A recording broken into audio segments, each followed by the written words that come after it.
Hello ladies and gentlemen, my name is Atrophy of Soul, and welcome to my... Are they gone? Are they gone? What do you mean who? The ravenous diehard fans of The Last of Us. Are they gone? They're gone? They're gone? I can talk again? Oh, thank God. For a second there, I thought I wouldn't be able to speak freely about the... wait, what is this? Oh, for So after my Last of Us video alienated a large portion of the gaming audience, how about a little bit of a fun video before I criticize something that may very well get me lynched? The Witcher 3 has terrible gameplay! Excuse me. I'm quite susceptible to manic bouts of honesty from time to time. My apologies. So anyway, back to the topic at hand. Devil May Cry. Now there's a name that just about all of us can get behind, right? However, instead of talking about how amazing the mechanics are, how they can be improved upon, or what I'd like to see in a future iteration of the series, how about we focus on the legendary son of Sparta himself, Dante, in order to outline my points here. For those of you who are unaware, Dante is actually my favorite character of all time in any form of media. Yes, he's overpowered, yes, he's somewhat unoriginal in certain respects, yes, he's had a few questionable moments in the series' history, but none of these issues have caused my feelings about the character to waver. I should have been the one to fill your dark soul with light! Okay, fine. Almost none of these issues have caused my feelings about the character to waver. There's this pretentious term that's tossed around by many highbrow gaming critics of the day known as Ludonarrative Dissonance. What a mouthful that is, and that's what she said. Coined by Clint Hawking, a creative developer at LucasArts and later Ubisoft, Ludonarrative Dissonance refers to a conflict between a game's narrative and its gameplay. For instance, Uncharted's Nathan Drake is depicted within the game's cutscenes as this sort of grounded everyman character, a guy that anyone could have a good time with and relate to. He's clever, he's intelligent, he's witty, he's likable, yet in gameplay, he's a mass murderer who has single-handedly killed hundreds of people and has taken thousands of bullets into his body. As you can see, there's a little bit of a disconnect between the Nathan Drake that's depicted within the story and the Nathan Drake that exists within the gameplay. This disconnect is seen as a detriment by many critics because it can work in destroying any sense of immersion that may be built up by a game's story or themes, and may in some cases completely undermine the themes that the game is attempting to communicate. Now, if you've been paying attention over the course of my last few videos, you know that I'm someone who believes that gameplay is the defining quality of a video game. Shocking. I know, it's not as though this form of media is called video gaming or anything. That would just be insane, but the entire concept of ludonarrative is an interesting one because the way that the term tends to be applied is quite short-sighted, to put it lightly, and that's likely due to the fact that the term itself is quite short-sighted. As I've said countless times in the past, I believe that the greatest games are those that blur the line between gameplay and narrative in order to communicate concepts through mechanics as opposed to sterile cutscenes. The disconnect that ludonarrative defines is one that will likely always exist in titles that rely heavily on scripted elements, which is one of the many reasons that I feel that devs should be more concerned with interactivity, but that's a video for another day.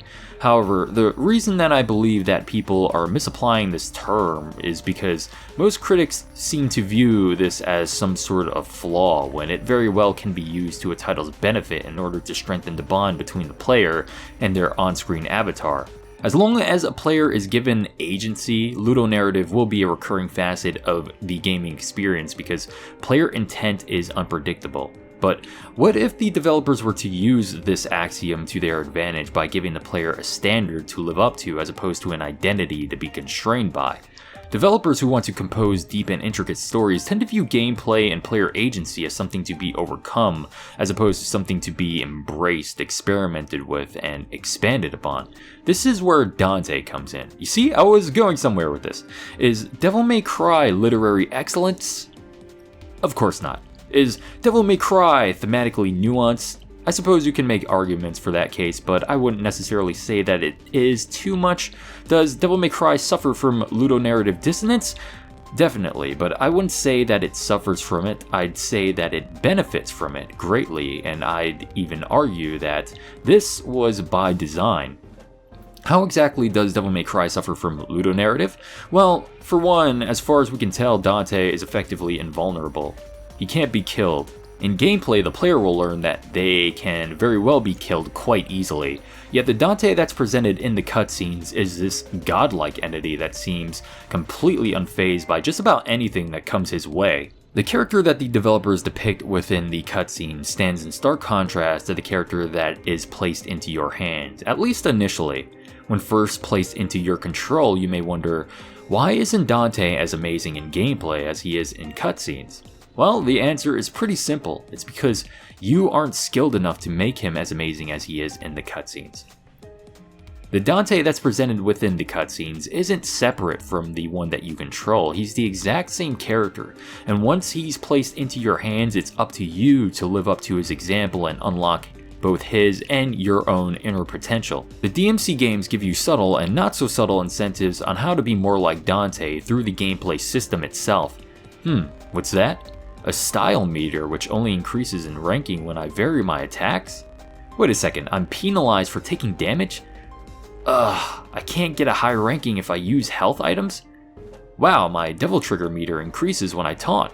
All of these little design elements have been implemented to force players to more effectively embody Dante, from his cockiness to his unparalleled combat skills. This, my friends, is truly elegant and sagacious game design, beautiful in its simplicity, yet overwhelmingly effective. By giving players a goal to aspire to, the developers succeeded at creating an interesting character without constraining player agency in the process. The player is allowed to be creative, they're allowed to experiment, they're allowed to grow because of their need to close the gap in skill between them and the ideal version of Dante that they see in the cutscenes. Dante isn't necessarily a character who exists for you to relate to. I'm looking at you, DMC Devil May Cry. He is a character who exists to inspire you.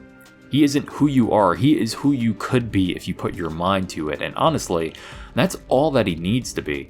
Just an aside for a brief moment, one element that I do wish that the developers played around with a little further is Dante's propensity to allow himself to be damaged for the sake of style. This is one facet of the character that isn't translated very well to gameplay, mostly because the game systems understandably reward players for perfectly disposing of enemies without being damaged whatsoever.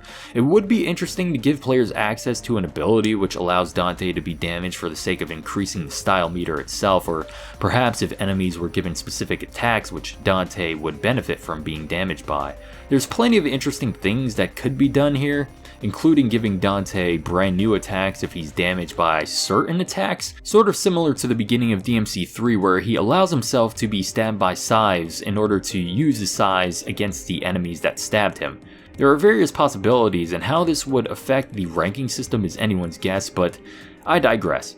Effectively taking control of the range of options that the developers allow you to experiment with through the character of Dante makes for an unwavering connection between you, the player, and Dante the avatar. This is the kind of relationship that video games as a medium excel at creating because of the nature of interactivity.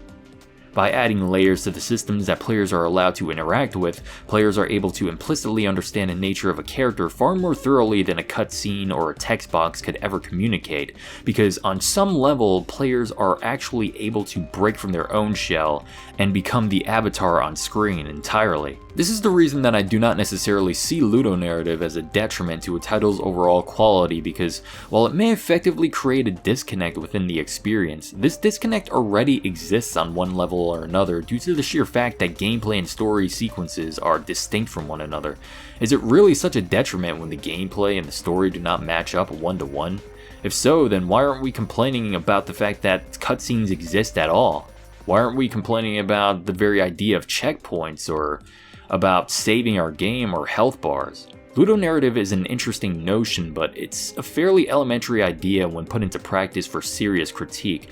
I suppose it also depends on the nature of the title in question and what the developers are trying to convey with their particular experience. In certain cases, ludonarrative may be a legitimate means of criticism, but on the whole, I find that it lacks utility, especially concerning titles that prioritize gameplay over story. On a more personal note, I don't care for the aesthetics of the term itself either. Ludonarrative Dissonance.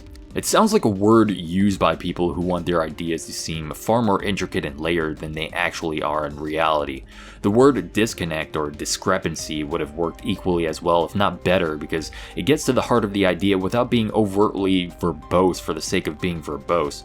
Then again, I am someone who uses the words sagacious, lackadaisical, and sesquipedalian in my videos, so who the hell am I to complain?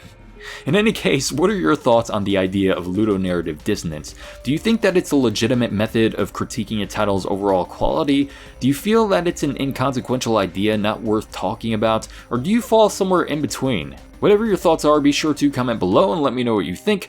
Once again, my name is Atrophy of Saul. Thank you very kindly for listening, and be sure to have yourselves a fine day.